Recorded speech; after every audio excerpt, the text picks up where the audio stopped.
याठू भल mutton chop मु आजी जाए खाइनी आउ ई कटा आलू सिंगड़ा को घुगुनी जे थरे खाइब फेरिकी निश्चित आसीबो। डालमा रेस्टोरेंट रे इवनिंग स्नैक भी मिले कोन तमे जानिथिलो।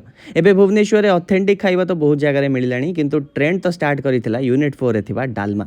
इवनिंग स्नैक रे बरा पियाजी सिंगड़ा आलू चॉप पूरी रु नै कि नॉन वेज रे मटन चिंगुड़ी फिश चॉप ए सब मिले। मोर फेवरेट हला एही मटन चॉप।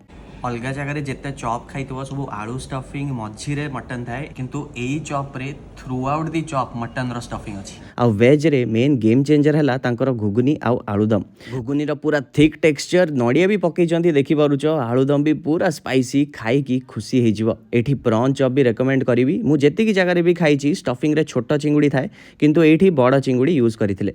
बाकी प्राइसिंग टिके हायर साइड रो अछि किंतु हां एसी रेस्टोरेंट रे बसी की तो स्ट्रीट प्राइस एक्सपेक्ट करिया भी कथा नुह।